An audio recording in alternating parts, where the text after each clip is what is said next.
I'll break your hip, make you hop to the hippie hop skiller. You slip, make you stop, crash your cribby, my shiller. Hit your bang with a bang. Bismarck is making boogie, spit a rhythm while you boogie the beat. Come on, you like what you hear? This is not a test, I'm MCing to the beat. And me, myself, and I ain't gotta try to move your feet. It's automatic. See, I am GrandMaster Caz, and I'd like to say hello to the kids. Zanetta and Gerard, Mel, Julie Brown, Bianca, Michael, and Mojo. My kids ain't got a gang bang to boogie with your booty, cause Pops makes you boogie to the gang bang boogie. Let's rock, rock, and don't stop, cause I'm the that'll make your party rock. Well, so, oh man, see, right? He's about to give us an interview for Validated Magazine. Already know, baby. I'm the GrandMaster with the 3 MCs. Who put this thing together? Please, let's go.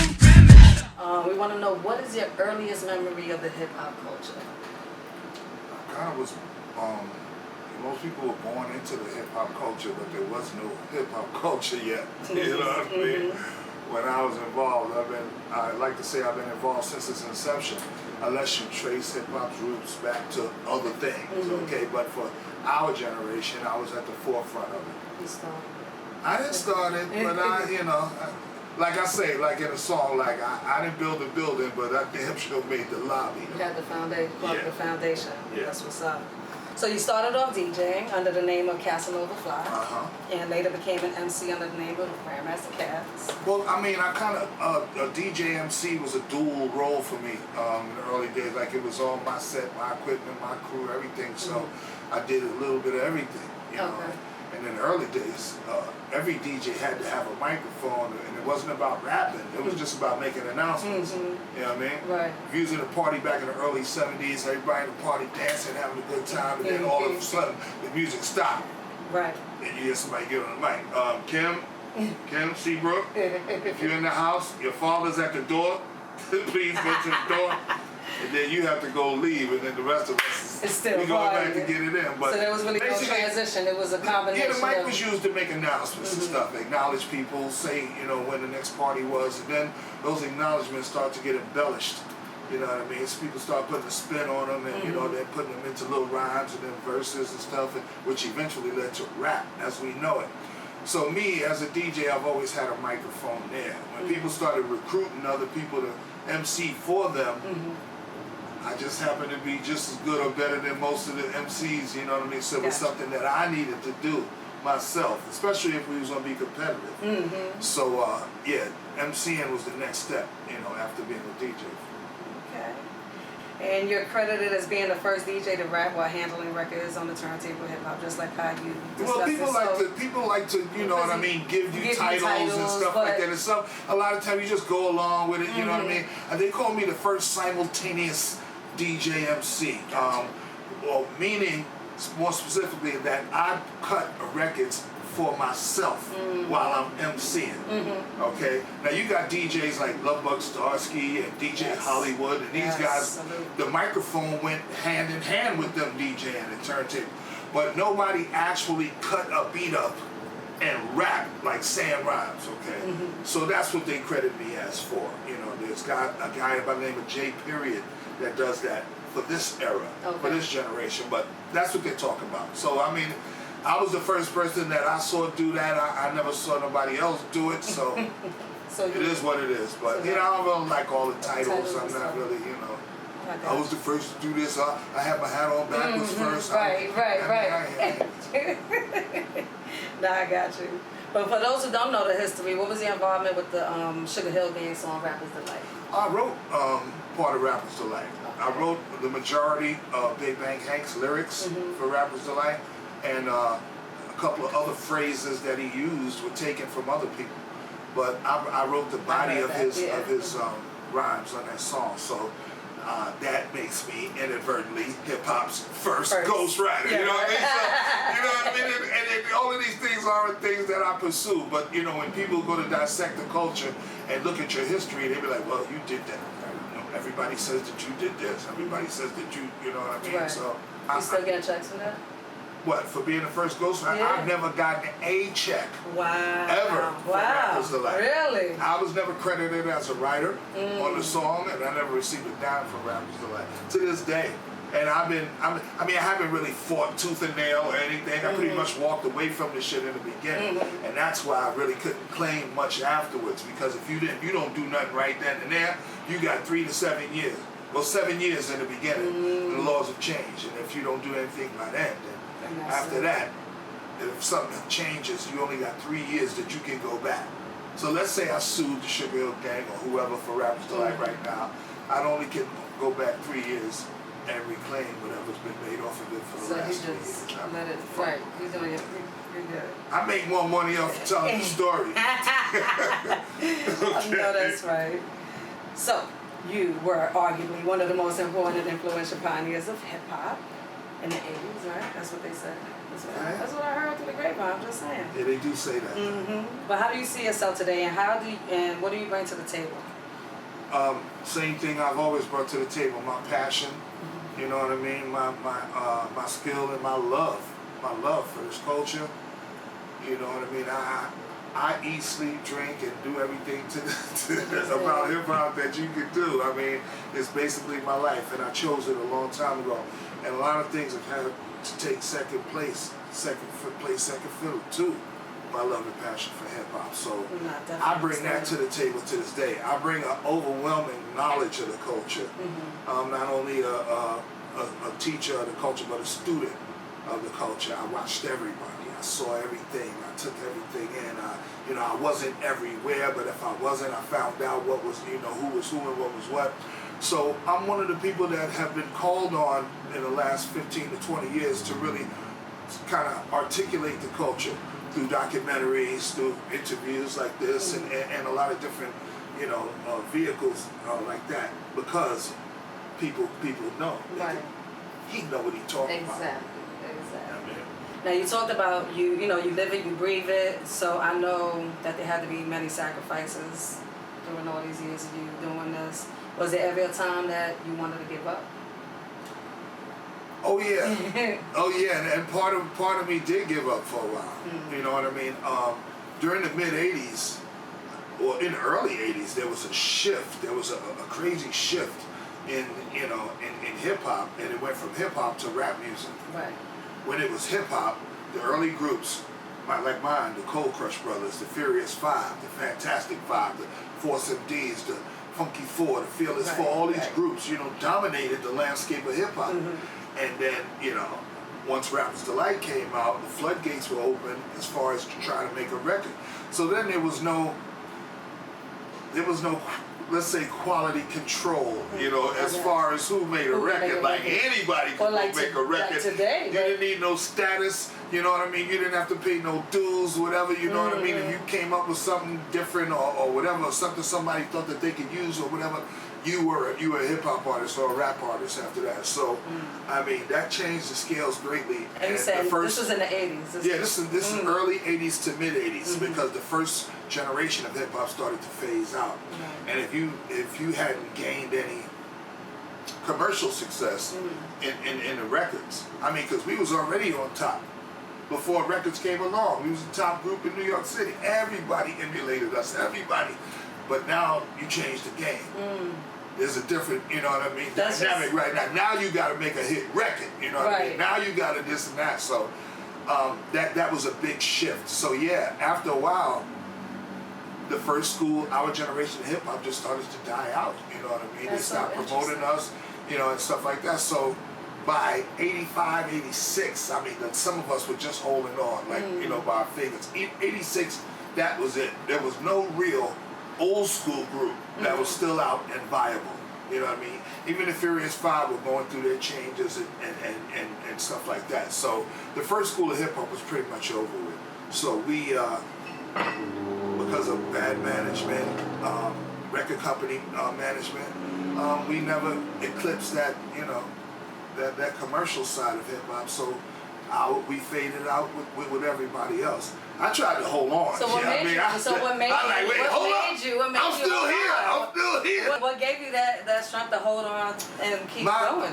Well, the group era faded out. There were no more 5 group MC, groups of 5, groups of 4 MC. You're lucky if you found 3 together. You know what I mean? And usually that third was a DJ. by then. Okay. So that whole dynamic of groups, you know, just kind of phased out. And so now where do we go?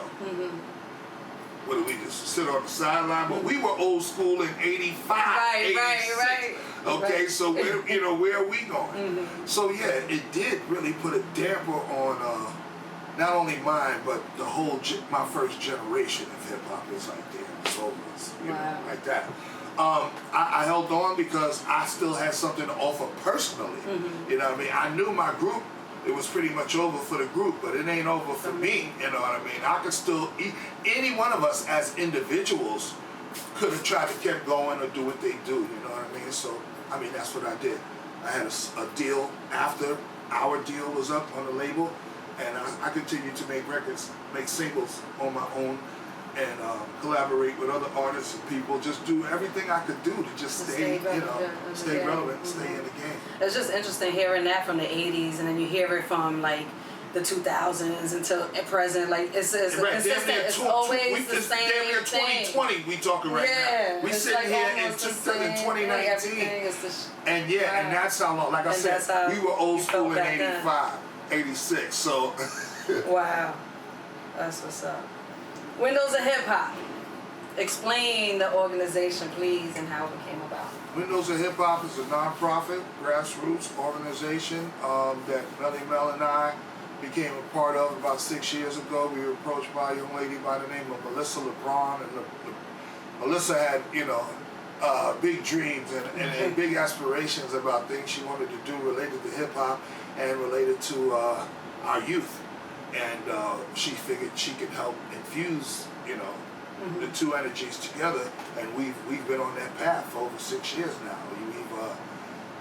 We've partnered up with Boulevard, and for CS55 we're building the studio. Shout out to inside. CS55, Principal Luis Torres. Yes, Mr. You know Torres. what I mean? Who's done great things in our community, for our schools and for our kids. For the kids. I mean, he is a godsend. And so it was just a no-brainer as far as, trying to partner up and do things. I mean, everything that's along that idealism of helping the kids and using whatever we have, be it our notoriety, our interaction with them, because we actually go into the school. And with this the kids is how we and met, talk absolutely. to them and interact. So that's what it's about. How important is it for them to understand the history and the importance of hip hop? It's of ultimate importance, because the reason why our people, as a people and as a race, aren't whole and aren't total because we don't know our history. We've been robbed of our history and our roots and our ancestry, so we can't trace ourselves back to anything to say who we are, where we come from, or you know what I mean. Right. So hip hop is only 46 years old. You can't hide this under the rock while we're here. That's you know what I mean? Right. So I think it's important that we pass on our culture and let them know this is ours. We came up with this. Because hundreds of years from now, this is going to be in history books and movies made about it and all kind of things. You know what I mean? Oh, you can't have nothing without This is yours, but they won't. It won't be ours. They won't know that it's ours or it came from us, unless we let them know now and we instill that in our history. Absolutely. You mentioned the elements of hip hop as part of your lesson. What are they, and is one more important than the other? The elements of hip hop is the art element, which is graffiti or street art. Of course, breaking, b-boying, or the dreaded break dancing. The spoken word element, of course, MCing, or what people now call rap, and the turntablism, DJ aspect. Those are the four foundational elements that make up our culture. And as far as the culture itself is concerned, while we call it hip hop, all these things together are hip hop. Okay, them separated, they are a part of hip hop, and you can celebrate them individually. But when you talk about the culture, when you talk about what these things are, you have to put them all together in one context. You can't say something is hip hop and it's devoid of art. You can't say something is hip hop and there's no b-boy, there's no DJ, there's no scratch. Where's the scratching? Everything that the word hip hop means, where is that? Okay, so when you call something hip hop, that thing has to reflect all four of those elements. Okay, And in the culture of hip-hop, no one element is more important than the other. Right. Even though rap became an industry unto itself because it's the only element that you can market, mass market, and sell to the masses. Do you think that hip-hop or rap should have different genres? I think so because there's different kind of rappers now. Right. Before it was one kind of way that we did this, and now when the floodgates opened up, you have all different kind of rappers. The part of rap that they call the golden era, 85 to 90, you had so many different kinds of hip hop to enjoy. That's why they call it the golden era. You had the conscious rap, you had the KRS-Ones, you know what I mean, the Poor Righteous Teachers, you had the teachers in hip hop, you had the entertainers in hip hop, you know, the Kid and Play, you know what I mean, the Kwame's guys. These are guys that are fun. Right. You got the Biz Markies, you know, guys like that. And then you got the lyrical side, you got the Rakims, you know what I mean, the Big Daddy K's. You got females, you got Salt Pepper, you got Light, you got, you know what I mean, Latifah, and all those different kinds of hip hop that are kind of categories unto themselves if you want to break them up that way. Us, under the umbrella of hip hop, just call it all hip hop. Right. What's missing in today's generation? What's missing? Because I feel like there's definitely something missing. I think there's a disconnect between this generation and the generations of past. Each generation leading up to this one almost piggybacked off the last one. Okay, we learned from what happened before us. They learned from what happened before them. They learned from what happened before that. And then the crack came out. And crack put a big void in our history, in our culture, and in our communities, and in our generation. Okay, we had a generation that has a gap between it. So this generation on this side of the gap didn't have a generation to learn from. They skipped, you know what I mean? So the lessons that were passed down from generation to generation, boom, we had one generation that was just out in the fucking street. You know what I mean? And then now, where's the next generation? Oh, now we got to just interpret this for ourselves and pick it up from wherever. And that's what you got today. You got a generation of kids who just picked it up and said, well, this is what we think it is. Right. Yeah, I mean, they didn't. Yeah, they don't even want to. I don't know what them old niggas did, but this is what we think it is. So I think that's where the disconnect came in. Gotcha. You are clearly an icon and a legend, my dear. Yes. Oh, thank you. And with all your years of experience, what advice would you give someone who would love to follow in your footsteps?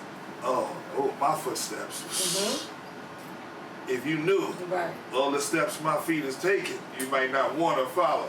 Okay. I mean, everybody's journey is different. But if you decide to take this one, then I suggest that you have a clear and present passion for this culture. You gotta love what you're doing, whether you're gonna get paid from it or not. Okay, and that's the first step. None of us, this wasn't a business when we started doing it. It was a release. You know what I mean? It was a way to, get energy out. You know what I mean? Self-expression. It was modes of self-expression when all the music was taken out of our schools back in the early 70s, and all the programs were cut and all that. Like, all right, what are we gonna do now?